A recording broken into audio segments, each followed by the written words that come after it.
Congo à L News, première chaîne d'info. Mbote na biso pour une guerre na est la République démocratique du Congo, ils ont aussi daté malgré que le président de la République a décrété état de siège. Pourquoi ba mort ils ont continué na mboka na biso?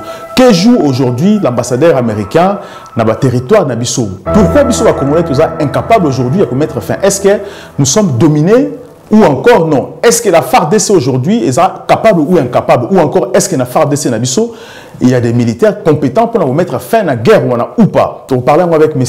Pati Kobange, expert en sécurité et aussi en défense. M. Kobange, bonsoir. Bonsoir. Et aussi M. Zamaradi Kassaba Odon, Oyazali, officier supérieur à FARDC et aussi président d'un parti politique Dynamique Congo Horizon. M. Kassaba, bonsoir. Bonsoir, monsieur le journaliste. Voilà, on a invité dans cette émission pour parler de ce qui se passe dans le Congo. Vraiment, c'est très triste parce qu'on continue beaucoup fort. Tout le monde qui est président de la République, le décrété qui est état de siège dans au Parlement Ndimaki, le Congolais Ndimaki, espoir qui m'a cassé que la guerre on est aussi dans un peu du temps. Aujourd'hui, en un an déjà, passé, la guerre continue encore dans l'Est de la République démocratique du Congo. Alors, qu'est-ce qui se passe? Pourquoi la guerre à Congo aujourd'hui est aussi la tête? Alors, quelles sont les raisons? Ils ont ça la guerre on a et mais vous continuez toujours dans le mais c'est Zamaradi. Oui, merci beaucoup na question wana et puis ezali thème moko malamu au poni pour na ko luka to me ko développer ko yeba nini pourquoi guerre wana ezali ko silaté. Bon, oyebi monsieur le journaliste ndenge makambo ezoko leka na kati ya mboka wana guerre ya est et puis soki batangi kombo guerre, c'est-à-dire il y a l'ennemi en face. Ennemi wana soki to localiser yete bakoki koloba te ke ezali guerre moko oyo ekosila lelo na lobi parce que ennemi ayebani te nani azobundisa Congo soki oke kotuna balobi baza na ba rebelle kuna ba rebelle ya ba terroriste balobi ba terroriste baza financé par le Rwanda et l'Ouganda, Burundi. Oui, bazoloba bongo mais soki lelo oyo obengi ba okangi ata quelques rebelles o bazokanga wana otuni bango objectif bezali nini bazali na objectif ya prise ya pouvoir te. Rebelle oya koki kubangisa mboka ezali rebelle oya yeko bunda pour akede kokanga mboka akede kokanga Kinshasa akede kokanga pouvoir akoma président république ou bazwa ba renverser régime mais batu wana bazali na zamba bazali localisable bazali place moko mais pona nini tozokende kosilisa bango te? C'est parce que l'état congolais actuel n'arrive pas à se faire respecter à l'est de la République du Congo. Donc, le pouvoir de Kinshasa n'est pas très autoritaire pour se faire respecter à l'est. Et le pouvoir a abandonné certains milieux et certains secteurs économiques, Yamboka, a abandonné Kiango. Alors, n'a pas place où il a abandonné, rebelle a profité à Ekovandawana. Azali na objectif mon côté qui a Kinshasa Kangamboka, mais a Tikaliwana ko terroriser na koyiba ba matière première.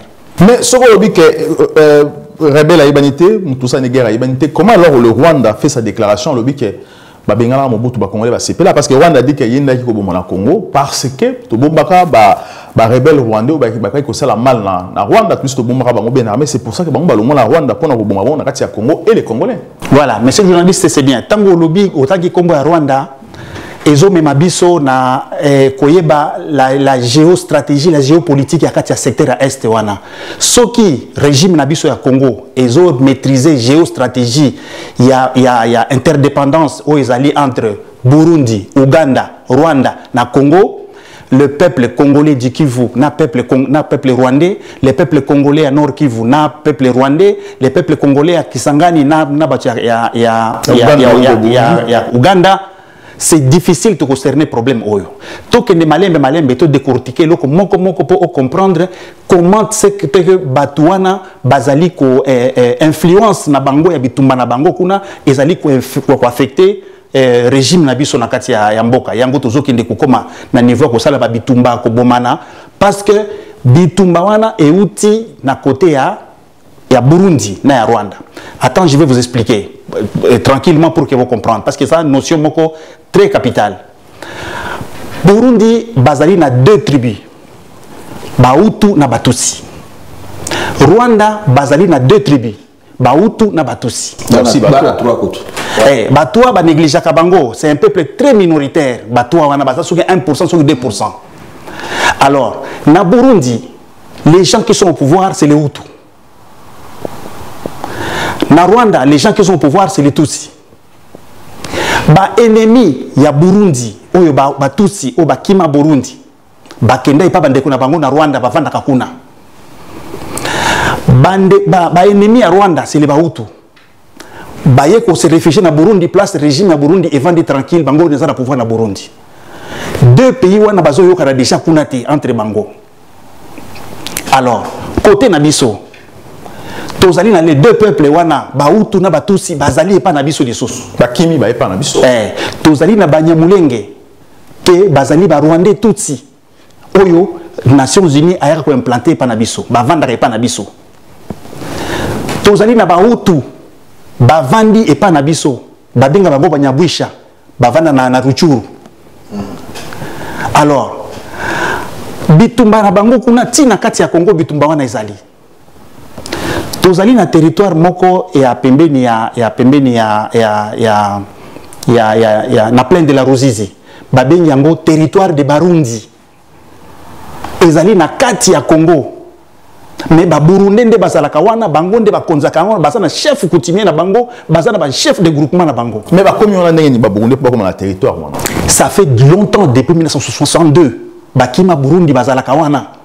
Et puis régime na biso ya Congo endima bato wana. Bazana chef coutumier d'ailleurs chef na bango azalaki sénateur na Congo na Kinshasa. Comme on a Ndabagoye. Azalaki sénateur na kati ya mboka na biso. Est-ce que partout on les a Burundi ou les a Congo? Ezali Congo. Mais au jour actuel, on considère toujours la frontière. Ezali Congo. Et ça na kati ya Congo parce que biso na Burundi tozali na frontière naturelle. Tozana mai wana rivière Ruzizi. Nde kaboli biso. Sikoyo bato wana basana ngambo ya kotoyo ya côté na biso. Mais territoire bango bavandi ezali territoire ya batu ya ba population ba fulero. Ezali pa na bango te. Mais baye na chef coutumier na bango ba komi ko vanda wana ba s'imposer wana ba fulero ba sepelite ba simbi mandoki. Dans ndenge okube ba sali aussi na grand frère na ba villageois avec na moye ba tout na moko na biso. Mais c'est Kobange, est-ce qu'aujourd'hui pourquoi guerre en haut ça continue? Est-ce que ça va prendre fin? Est-ce que l'état de siège, ceux qui dirigent aujourd'hui l'état de siège, est-ce qu'ils ont la compétence aussi à diriger? Bon, au Moni, vraiment, nous remercions déjà pour l'invitation encore une fois à te parler pour Namboka. Et puis, Nakutani Lissous, on a un brillant militaire, officier supérieur, il y a FARDC, et on a Ebi depuis vraiment des années. Et il y a détaillé, au Moni, il y a biloko ya mike. La fois dernière, dans l'Obaki, na cadre de sécurité et ça, bateau a mis sur la territoriale. C'est-à-dire, Makambo Union surtout est allé territoire Yamboka, Congo Mobimba. Il faut qu'on identifie qui est qui. À Utuapi, à Zalinani, à Komiwana, tout ça. Tant que tu as na katia peuplement, mixiture et salami, batoubaouti et mbokaboé, côté panabiso, identification et zalakate depuis combien d'années? Depuis mon bout, identification exacte, fichier exact. Nagoya wana, nagoya la différence. Mouké kaka. C'est-à-dire que tant que tu as identifié Batou, tant que Mobutu, tu as quand même une carte pour citoyen, bien que les gens informatisé. Carte citoyen, on a il n'y a pas de problème. Mais le service de sécurité faisait son travail.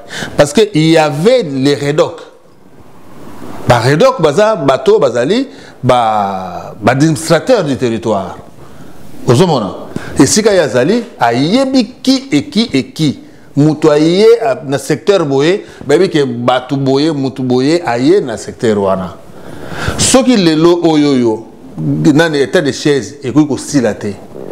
Ils ont continué, ils ont perduré, tout que non peut pas 6 ans, 10 ans, tout ça, parce que il y a cette carence, il y a information, il y a identification des individus, les déplacements des individus.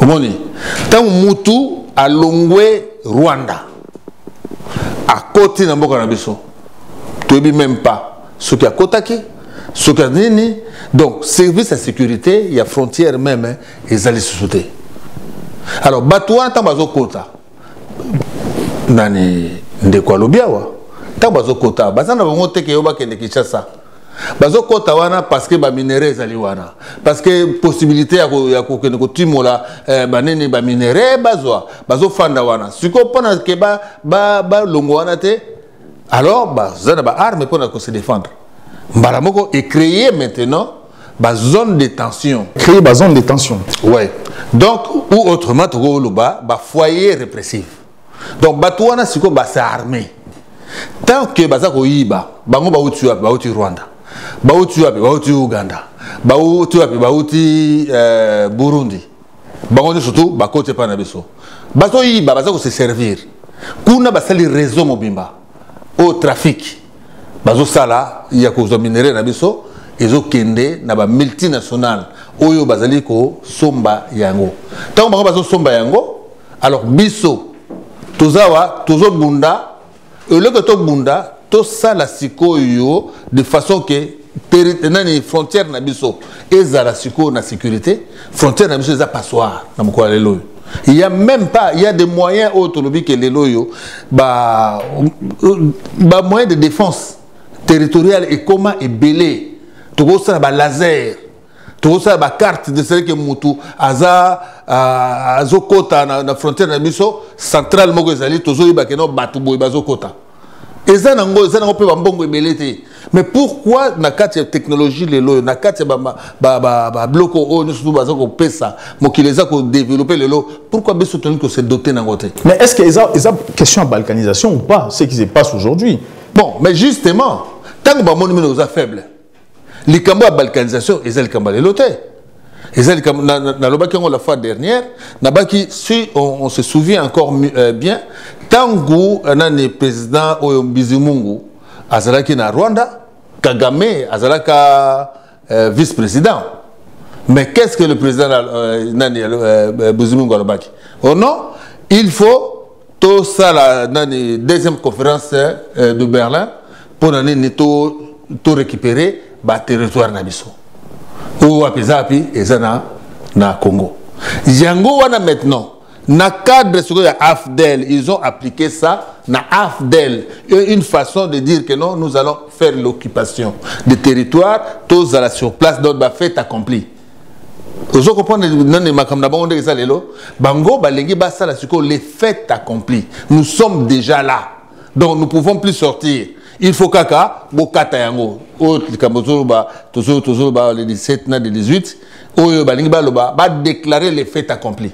Alors biso ba congolais il faut totelemela là sur base wana ya batona ndenge bakota lelo eza déjà territoire où ils ont occupé toujours ba bien que non ba rwandais ba sika boy to yebi bien que ba nani ba ougandais ba sika boy biso moko lisusu to permettre bango par les voies nani ya commerce basala oh non nani accords bilatéraux entre des états état wana bazana makanisini bazana makanisike to récupérer selon les accords et les Émirats to récupérer ba territoire na biso 300 km wana ba territoire na biso ya volonté mais na ba territoire na biso mais bango si les accords de l'Émirat balingi bazo ba territoire wana.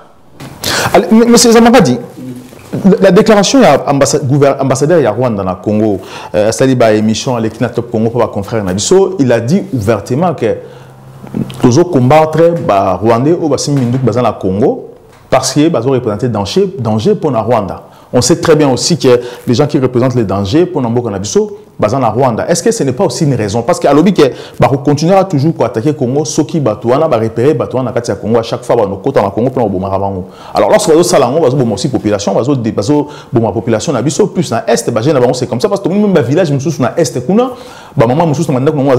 alors on ne comprend pas, est-ce que la FARDC ou l'État congolais a armé population ou encore ce sont des Rwandais ou ont remplacé le village, ils ont armé pour la population. Alors, est-ce que ça ne donne pas aussi les privilèges et les droits à Congo aussi pour attaquer Rwanda ouvertement? Parce que Rwanda c'est Ndimi et Lobi ont déclaré, l'ambassadeur a déclaré à Kinshasa. Oui, c'est Eza Malamu mingi ceux qui bango bazali ko réfléchir na modèle wana. C'est pourquoi question oyo posée ezali vraiment comme mabiso na sujet que to lobela makambo oyo il y a pourquoi basala qui état de siège oyo. Parce que tangu Tshisekedi président a sali état de siège, c'était pour que asili sa bitumba oyo ezali na est.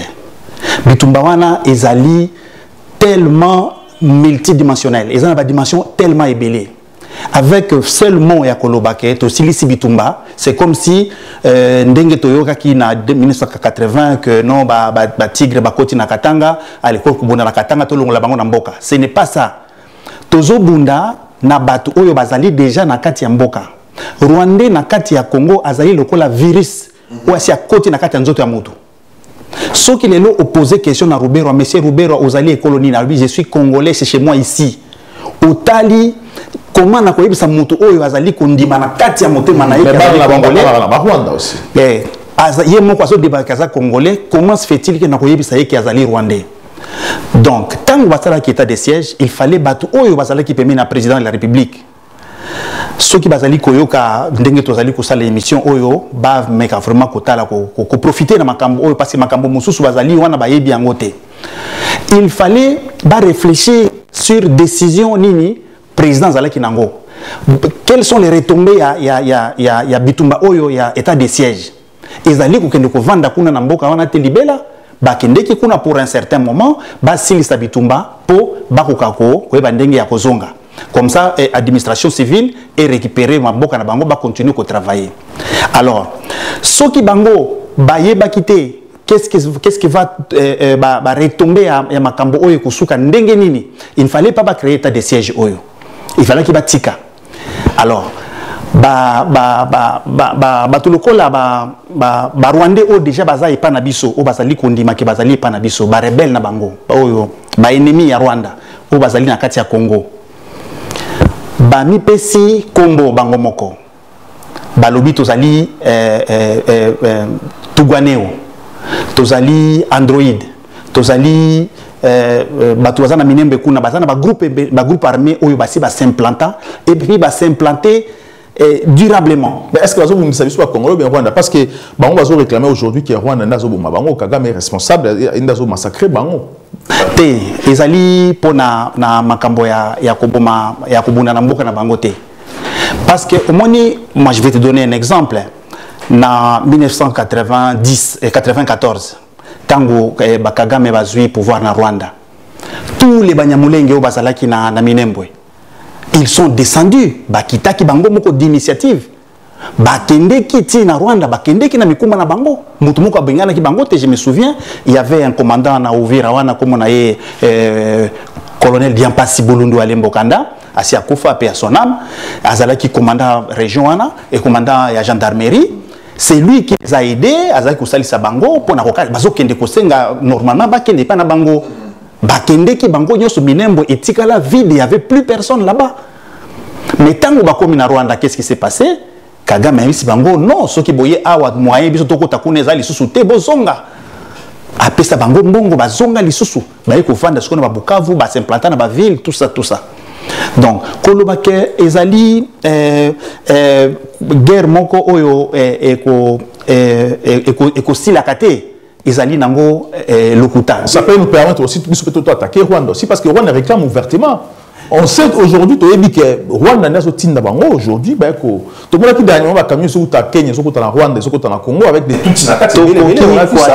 Tokoki ko attaquer Rwanda boyete que toki ne ko bunda na Rwanda parce que guerre nyon so zakana motif. Tango bozo bunda il faut bozana pourquoi bozo bunda. Ba troupe wana bazali pa na biso ba troupe bazali tango ba créer état de siège ba pesi ba konzi ba kende ko vanda kuna makamba état de siège. Il faut que les basali na zamba pona nini, monsieur le journaliste.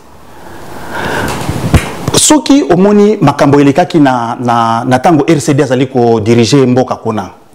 Il y avait des massacres, batu ba kufi kuna na ndenge ya kosakana te. Ba Rwanda ba kati batu mitu, ba égorger ba pasoli ba mama mabomu. Bana wana obango bana ba famille wana, bazali vivant lelo. Ba souvenir nyonso wana, ezana mitu ya batu. bato bazali frustré kuna ndenge ya kosakana te. Mais qui aujourd'hui a cotisé les Rwandais dans l'institution de l'Abisso parce que les Rwandais, avant, ils avaient une institution de l'Abisso. Qui a permis aujourd'hui que les Rwandais, dans l'institution RDC, dans le sénateur, aujourd'hui, ils ont envisagé le président du Congo. Qui les a permis aujourd'hui? Quels sont les accords qui permettent aussi dans l'institution de l'Abisso? Oui, tant que les Rwandais, là, et Tindibiso na question à Koyeba, na avènement à Afdel, qui est venu avec qui? Est-ce que c'est Kabila qui est venu avec les Rwandais ou bien c'est les Rwandais qui sont venus avec Kabila? Parce que les Rwandais sont au Congo. Je me rappelle, il y a des Bougé, on a Bizima, car en église à Songé, dans l'homme. Voilà. Au moins, une question, on a ce que tu as nani ayaki na nani? Kabila ndi ayaki na Rwandais ou bien Rwandais ndi ayaki na Kabila? Ce qui tu réussi à répondre à la question, on a trouvé Makambonyon sur bateau à Rwanda. Kabila, avec ou sans Kabila, les Rwandais devaient nous attaquer. Les Rwandais bayaki na mboka na biso avec ba objectif na bango ezalaki précis. Bayaki poursuite ya bautu wana oyo batu ya bango ba génocide kuna ba style sa tribu nyonso ba bautu wana après bakanga mboka na biso. Heureusement tozalaki na président ozalaki un peu visionnaire. Kokoma na Kinshasa, Laurent Désiré Kabila abalusi bango bal match. C'est l'autoproclamation, il est président. Voilà. Abalusi match wana grâce à Mugabe na basa mujoma basali saki. Wana est retombé sur la deuxième guerre oyo ma guerre ya RCD. Alors tango baké guerre comme mboke comme partagé. RCD KML a joué une partie. RCD Barubero a joué une partie. Jean-Pierre Bemba a joué une partie. Gouvernement Atikel na une partie. Ce qui otali carte ya Congo ndenge zalaki libosoana okukuta ke mboka vraiment zalaki déjà partagé. Alors les Nations Unies na ba opinion internationale. C'est ce que je voulais profiter na ndenge président de la République a outi ko céder pouvoir na ya président de l'Union africaine na Macky Sall. Il fallait na mandat na ye oyo a outi ko leka awa aye ba ki asala ki état de siège pour na ko silisa bitumba na est. Guerre mon côté et si la Karamandoki, guerre tout et si la table de négociation. Il fallait avec ma multiples voyages à Sali na Mokili Mobimba, il fallait akende kukuta na batu ya Union internationale, Union européenne, batu union so opinion internationale comme on l'a dit, ba meka ko arracher dialogue inter-rwandais, dialogue inter-burundais, dialogue inter-ougandais. Et qu'on permettre ba belligérant oyo ba vendre pana biso aussi biso makelele ba zonge pana bango ba kende koyoka na kuna kuma est ezo na kimia mais soki a lobby que to kende na cadre ya bitumba masasi ekosili sa guerre wana te monsieur journaliste prends-moi au mot ata 10 ans après to kuta na lisusu na koyebisa yo guerre wana ekosila na masasi te parce que blessure oyo peuple congolais à est zanango ezali très profonde. Ils ont vraiment moyen à lâcher boye égalité. Les Rwandais a beaucoup martyrisé le peuple de l'Est.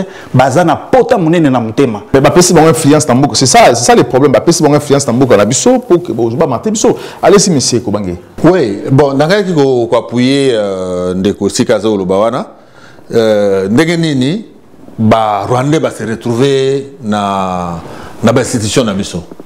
Alors, nako chat toujours parce que avec des analyses, hein, on voit les choses ndenge tambolaka na mokili. Biso za na France wa, bana na biso baza ba français, ba ndeko musuba koma ba français, tout ça baza ko se retrouver ba maire. Nous avons aujourd'hui des maires qui sont des Congolais. Nous avons aujourd'hui des conseillers d'État qui sont des Congolais. Donc c'est qu'ils ont de la même chose. Ndenge na tango Mobutu wana, azwaka Bisengimana, achakaye directeur à cabinet. Parce que il avait déjà la nationalité zaïroise. Alors, mais le contraire maintenant est comment entre cette génération-là. Il y a bateau donc accueillir biso to fandi to zanabiso bien donc to zambo kanabiso to fana nabiso. Alors, même Koutu toujours awa moto azam ministre à infrastructure aujourd'hui. Nani Bissaro.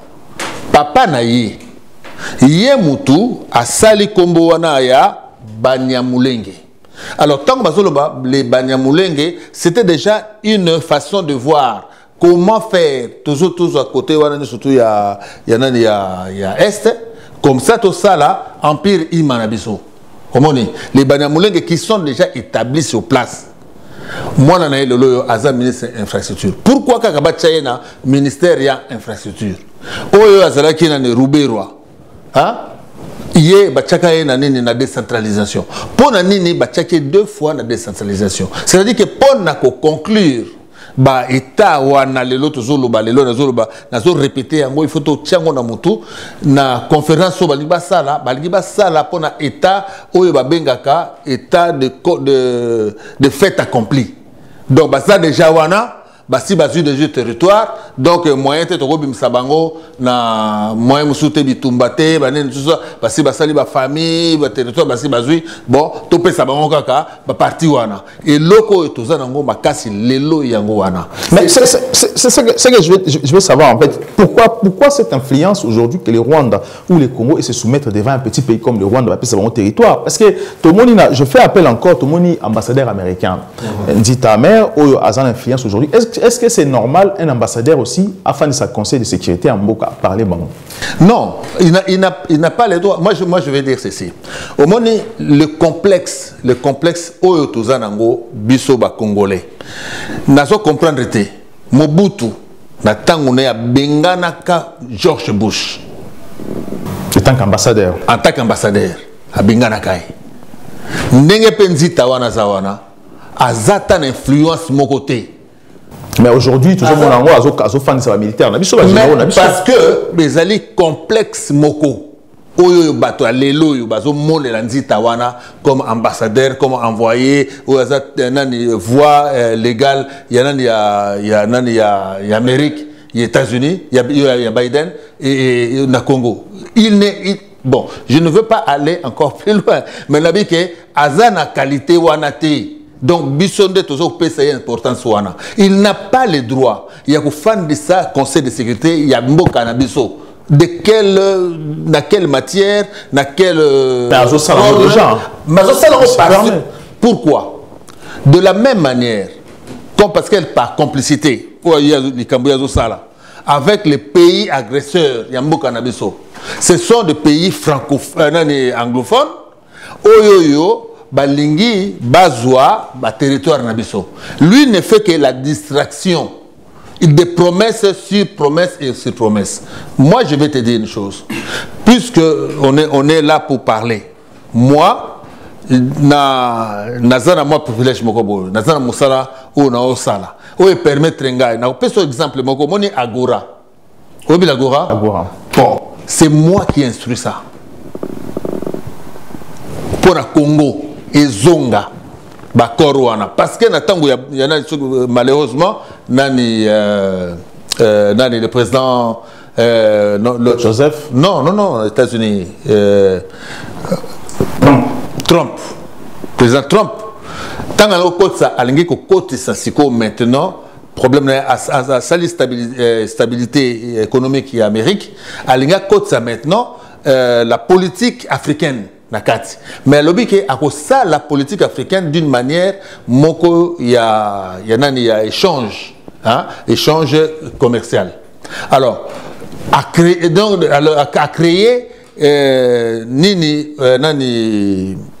comment un concept où il y a échange transatlantique entre les États-Unis et l'Afrique. Mais comme pays où les alliés pôle d'attraction et Afrique, c'est le Congo. Alors le Congo, à cette époque-là, le Congo, ils allaient qui radier. Ils allaient d'accord, mon côté, il y a un échange entre les États-Unis. Alors, il fallait qu'il y ait quelqu'un. Il fallait qu'il y ait quelqu'un pour débattre cela, pour convaincre que le Congo est Zongawana. Mais qui s'est tourné dans le gouvernement Niwana, n'a pas de Makabouane. Voilà. Le Congo est zongi. Donc, les journalistes à Sun City, Sun City, Sun City, tu te souviens que Jean-Pierre Bemba na Kabila, Bayokanaki entre Bango pour isoler RCD. RCD comme ça, Rwandais, en dehors de ma institution, mais Nani Ayaki Kosenga Rwandais, Bazonga na institution. Ezali UDPS, c'est l'UDPS qui va créer ceci. Et le ASD, Alliance de sauvegarde du dialogue. balobi to ko signer accord à San City té ce qui RCD Goma et Robert et Koti na kati constitution té. C'est là où on était bloqué jusqu'à ce que gouvernement a comme on a Kabila comme on a que moyens ali sous na Bemba bandimi c'est que RCD à Kota, c'est là où a peut-être qu'il liste il y a ba officier na nyonso, c'est pourquoi on s'est retrouvé na 50 000 officiers rwandais na kati armée na biso. UDPS avait trahi la population, avait trahi les Congolais. Oui, c'est responsable. On peut parler comme ça parce que c'est que Bango ndé ba signa qui est là ASD. ASD, Alliance de sauvegarde et du dialogue. Parce que les gens comprennent que Tshisekedi était bon, Kabila n'a pas été mauvais à l'époque, en cas de San City. C'est pour ça qu'il y a eu Kabila, Tshisekedi s'est retiré, Babouyaki, il y a quoi faire dans les institutions. Oui, Babouyaki était, mais Babouyaki qui bandiki basa le patriotisme. Monaki bien que Batoyo baza Banguna. Mais Jean-Pierre Bemba, Nam Kabila, n'engue tout se revendiquer Congolais, tout tikala entre biso. Mais Oyo, ya Rwanda, Oyo ba officier rwandais bakota na armée na biso ezalité. Mais tant que batia qui est lokoana. IDPS a tellement qu'il y a pas question de signer un accord de dialogue. Mais est-ce que l'IDPS a ça pour quelle raison? A Bangaki guerre na Rwandais ou comment? À mon avis, il est faible ou pas? Parce que ça détruit le Congo aujourd'hui. On est généraux aujourd'hui, les Congolais la diaspora et puis dans Congo Mobimba, les autres les Rwandais. Alors c'était quoi l'avantage aujourd'hui? Avantage na Bango naïb parce que Bango déjà bazala qui oui que UDPS dans un certain moment Hollanda qui Valentin Mobake a loba qui une fois que Nazaki na Rwanda nazala qui 2 ans en Rwanda. Tout na Valentin Mobake a kendeki na Rwanda ko sala nini en tant que 2 ans na azala qui nani na kati ya IDPS. Qu'est-ce qu'il faisait là-bas? Bon bazala qui na ba accord na Bango entre Bango IDPS na RCD Goma. Et ce n'est pas des choses à cacher, on ne critique personne, mais toujours Bango ndenge zalaki. Mais ce qui se passe avec l'ambassadeur américain, est-ce qu'aujourd'hui c'est normal? Parce que Balongo dit Rouberois, parce que les Congolais va terminer Rouberois, au jour au lendemain, c'est l'ambassadeur américain qui prend les relais. A commis Roubaix en Abisso, maintenant c'est lui qui fait tout dans l'Est là-bas. Alors est-ce que la balkanisation telle qu'il est citée, est-ce que c'est... Parce que ce qui est étrange est que, comment est-il possible aujourd'hui, la personne comme Tony Blair, qui conseille à Paul Kagame, au Baza pour torturer Congo, avec qui n'a Congo pour Félix Tshisekedi, alors c'était pour quelle raison? C'est juste pour Kata Congo en vrai ou pas? Bon, au moins, Makambo la balkanisation, ezali eloko moko etel makanamite mabarwande depuis kala ezana kati na ezaka lokola mai ezotoka na kati ya nzungu mais nanu bofungole mufuniko te po boyeba mai ezotoka na degré nini donc eza eloko bazaka nango na motema ke un jour bakoki kozwa mboka mais biso na Rwanda tozali na frontière naturelle toza na frontière tokata na makolo boyete toza na mai oyo nzambe asala baza ngambo biso toza na ngambo. Ba Burundi même chose, baza na ngambo biso toza na ngambo. Alors mais pas Uganda. Ata Uganda toza na mai kaka wana, ba frontière ya mabele za muke, mais mai nde séparé biso na batu wana. Tozali na colonne ya ba grand lac wana. Et c'est planté juste na frontière na biso na bango. Donc bata na ngambo biso toza na ngambo.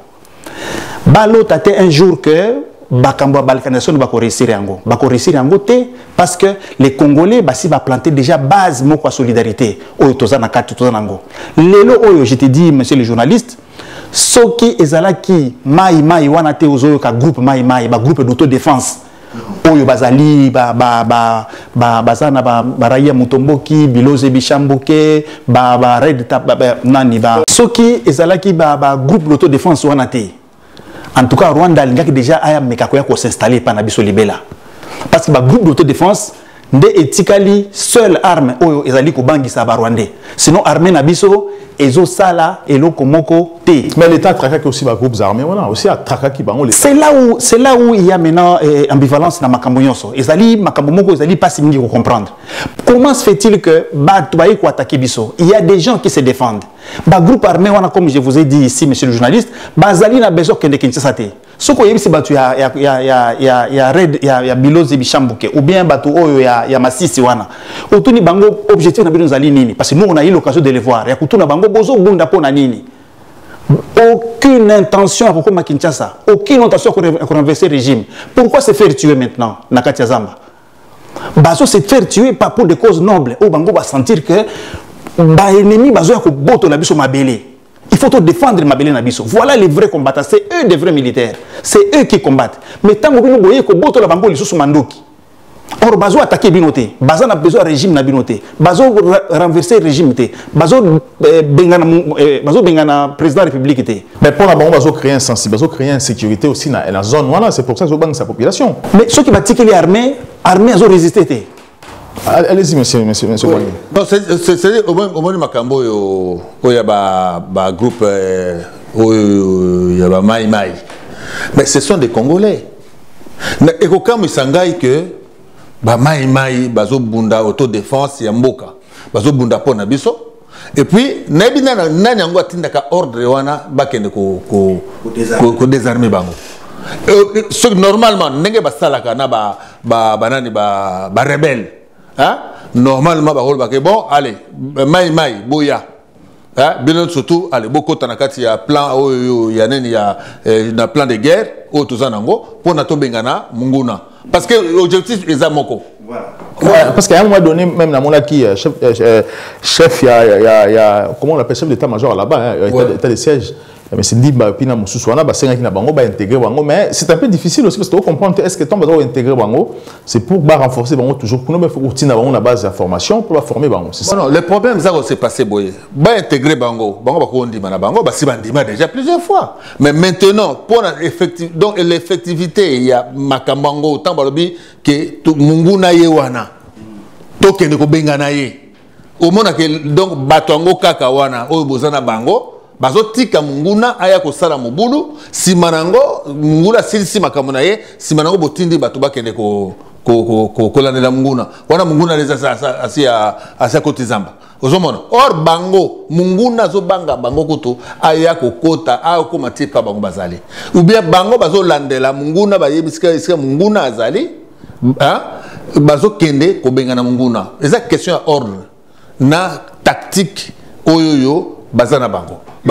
Mais question simple, qu'est-ce qui fait qu'aujourd'hui, tout le monde qui va comment on appelle ça, ADF Nalou, Kenya, Est, mais chose grave est que Rwandais, opéré dans le Tanzanien. Mais pourquoi l'État congolais, a emprisonné Bango, a pays qu'est-ce qui se passe comme ça? Mais juste. Alors que pas mais justement, c'est ça le problème. Pendant que Mouto a boma batou. Normalement, si vous vous transférez votre Kinshasa. Est-ce trahison ou pas? Parce que c'est l'État congolais. Mais toujours trahi Mboka Bisomoko. Comment Bisotoko Banga Keno Moutouana Bato Boma Batou? Ils ont pris les armes pour venir envahir notre pays. To kangi bango, allez to kolti bango na camion, to zongisi bango na mboka na bango pona lobby bazonga lisusu. Donc bisomo tozo lengake, donc et comme cyclique. Et zonga kanango lelo lobby kuna to bundaki, la même chose. C'est ça makambo ya bisomoko. Yango na zolo baboye, il faut Congolais a comme responsable. Congolais a lingamboka na ye. C'est-à-dire comment batloko la ne ba Mamadou Ndala. Mamadou Ndala comment on a tant moko boya comment qu'il a état d'esprit le quoi ba mai bazaka nango abi mais non donc bo pesingai ordre bengana batuana beta masasi boye en l'air na beta ka masasi boye donc na sala ka keneti to bunda ki lelo mais batuana baso bunda baso goma batu tangu ya monyo que c'est trop alobi nanga ngana sunazo solana na leknanga wana azo solana ye Abinanga non kulutu c'est trop donc na lembi bakamona ko lingate na mona ka bande ko nanga ndenge bazokufa alors mukolo yo o asalaka nani azaki décision que non facile ça m'a M23 asil sango ayoka ka le sous ordre de mon côté alors que non na moi 300 éléments na zanango allez to fuku sabatuana to bimisa bango ba kede libela makambo esila pe asala ki yango. Mais c'est ce qui est étrange parce que tant asala ki yango batona bazonga na Rwanda, pourquoi pas kota ki na Rwanda? C'est parce que c'était les Rwandais. Non, ba kenda ki na Rwanda. Ba kota ki na Rwanda. Il y a une semaine votre kozonga. Depuis wana bazonga te? Maintenant, Baouti Rwanda, c'est-à-dire que Rwanda a fumé l'opinion, parce que. Mais le problème, c'est que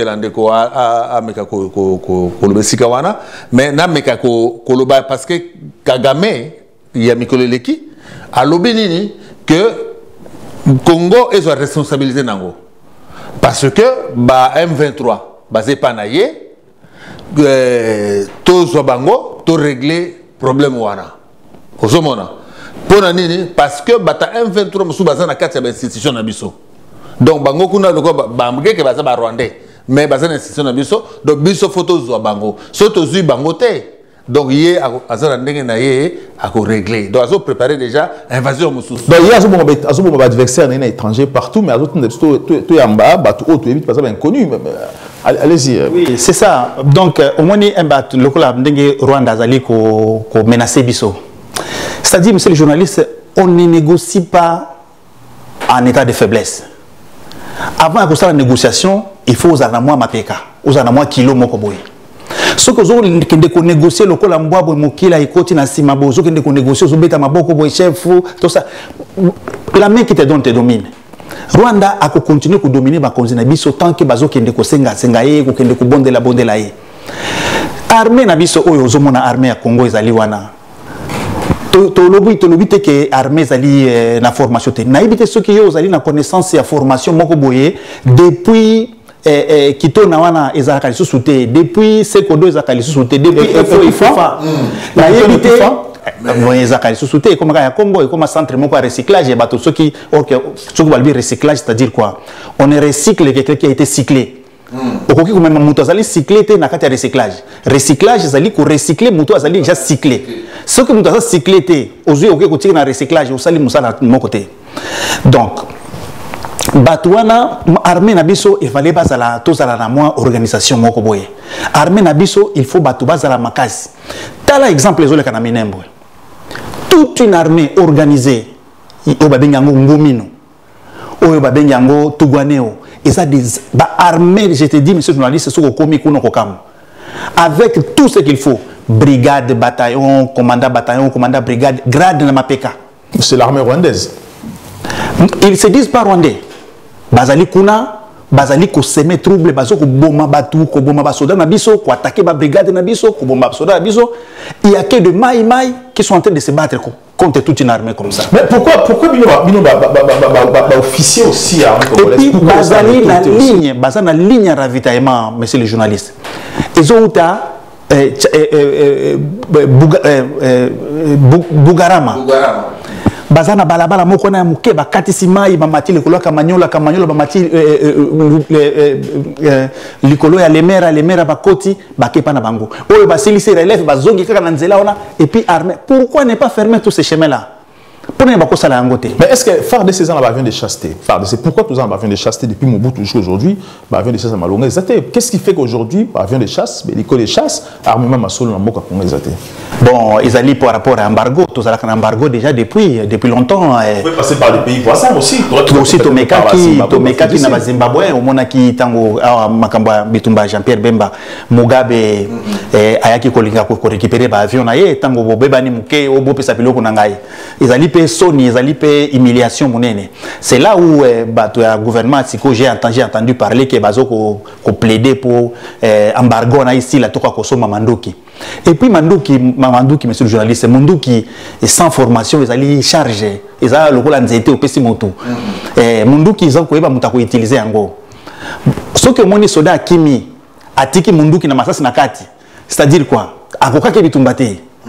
Mais pourquoi tout ça le roi Mali? Parce que Mali pas en embargo, mais Mali a bien réussi, on a formé, on a doté aussi. Mais bon, voilà, dans la situation, vous avez munitions, vous avez armes, engins de guerre, tout ça. Malgré l'embargo, il y a toujours possibilité, il y a qu'on se doter d'armement. Il y a toujours possibilité. Mais possibilité, on a le belango, on a le bosso à caméra. Na lobby parce que je suis excédé na mambo kananga et ça va secret défense on a koka ki kolobango te mais na lobby angolelo que président de la République soka akolanda ngai ayeba que ngai nazali moko ya bana mboka o ayebi to likamene na koloba mais ce qui possibilité ezali nakutana na ye pona to doter mboka na biso na usine ya fabrication ya armement et si kamoko institution ekopesa biso oyo makoki pona ke to ça la fabrication il y a armement. Est-ce que l'embargo pour tout comme l'autorisation? Tant que biso to bandi ko fabriquer à biso moko. Est-ce qu'il y a des compétents à Congo pour former des armes? Est-ce que la matière justement ezana batuwana oyo ngai na yebi bango bakoya kusala koya kolakisa ndenge ni tozana cuivre pa na biso. Tozana cuivre pa na biso pona osala ba balle. Les balles là tout ça na cuivre. Le balle c'est comment synthétique aujourd'hui. Il y a balle et défragmentation.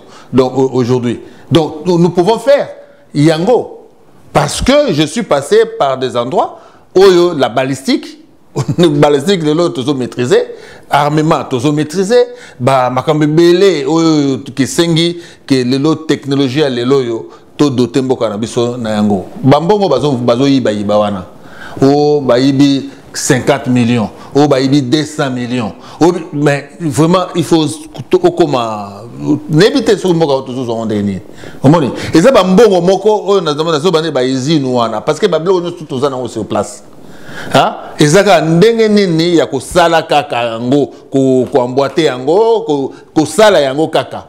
Et ça, nango et l'eau et on peut ça armée musala et on peut ça battre musala et ça n'a pas que belé. Oyoyo tokiko sala na ko kende so plus loin encore parce que le quoi la ligne mboka na tika na loba na loba sous na président de la république au moni ba pays mike wana ba osakana biso parce que ba yebi faiblesse na biso wana bango peut-être bazo doté mboka Uganda ba sala ka ba arme pa na bango na Uganda biso to sala ke lokote to zape na ba arme te to zo ko somba ba arme c'est pas ba chinois so ki wapi.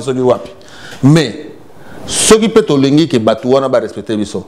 Nous avons aussi, il y a des possibilités.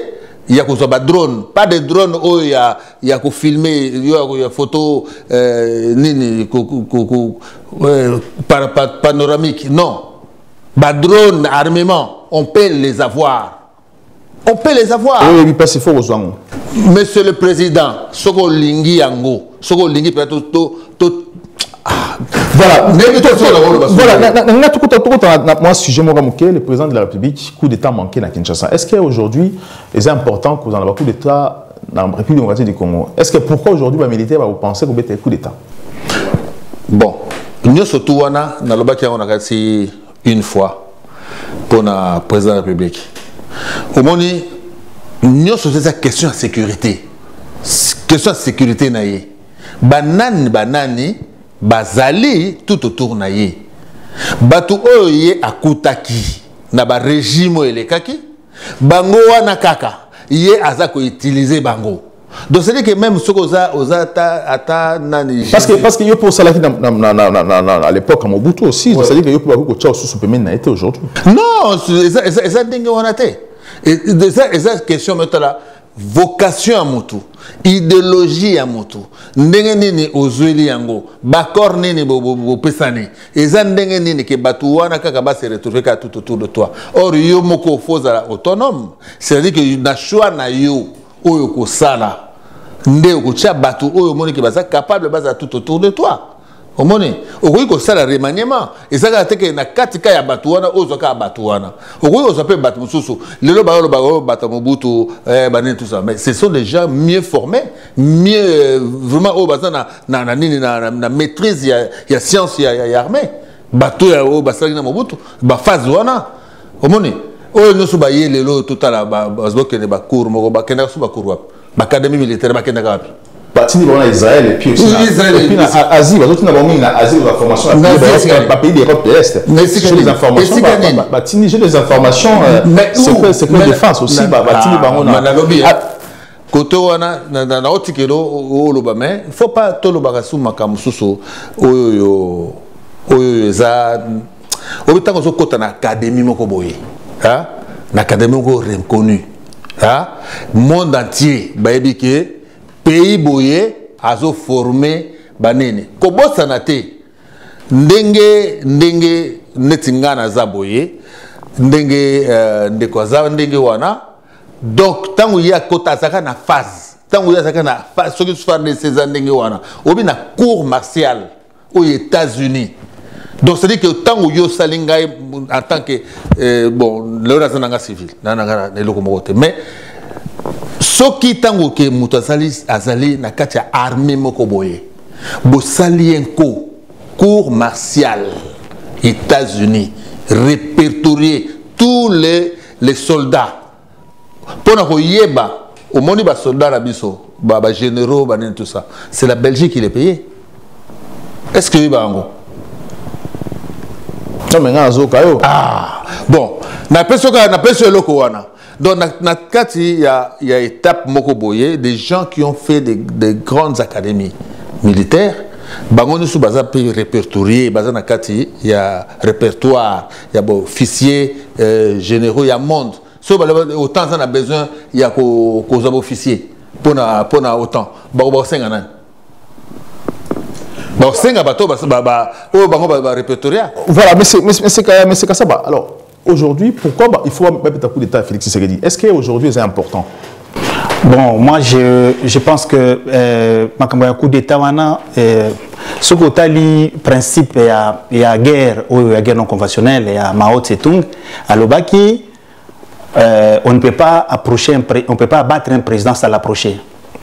Donc mutua koki ko sala ye coup d'état il faut ala mutua pembeni biso kutu toza musika koto batonza musika kuluka donc ceux qui balingi ko balobi makambo ya coup d'état tout de suite on se rassemble na entourage na proche les plus proches pour mutua musika te ya ko sala likambo wana et puis coup d'état nyonso je ne pense pas que batoza pembeni na ye bazali tellement ba abruti que bakende ko sala coup d'état moko ko raté na fragilité ya ba régime ndenge zali lelo na Burkina Faso ça li bon te ba ko raté baza ki armée organisée ce ko tali bato basali likambo wana ce sont des officiers baza ba officiers baza ki pembeni ya président ezala o ya Mali ezala ya ba tutu malgré ça mais so basali coup d'état mais oyo ya biso ba oti koloba awa ke coup d'état c'est lingue sale maboy na boy coup d'état nyonso ezaka na ba prémisse beaucoup de monde a déjà liboso ya makambo ezo simbate awa makambo ko sale maboy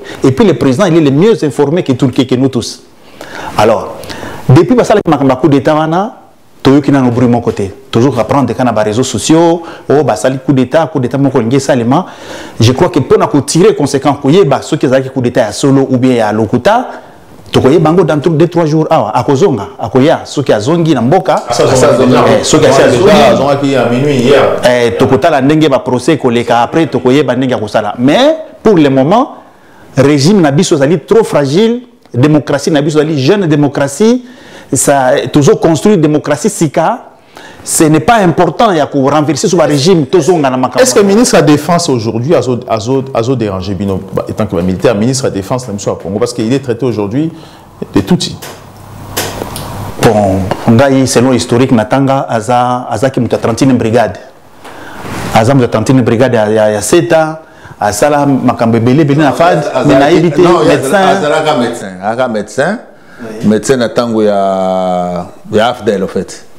Non, ça va déjà. Azaki na RCD. Aki manabi na tango Mobutu wana. Je connais des amis bazalaki na phase. Pe bazalaka basoda. Mais est-ce que ça dérange comme il y a ça? Mais ça ne dérange pas. Parce que la militaire même baza fâché avec que non c'est une trahison. Moi ça ne dérange. Moi personnellement ça ne me dérange pas dès lors que selon les Nous avons 30 secondes. Ah, selon à l'époque, au moment de l'époque où il fallait que Kocha pesa moins Mboka. Kocha te que nos soupçons azar rwandais banen non ça. Il fallait que Kocha kaka moins pas de soupçons ils là. Soupçons zalaté. Merci beaucoup monsieur Kobange. Je rappelle que vous allez expert en défense et en sécurité.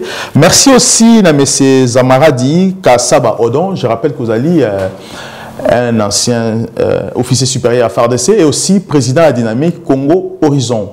Je tiens juste à vous rappeler que le 17 au 18 février, en Belgique, les Congolais ont manifesté parce qu'ils vont revoir la frontière.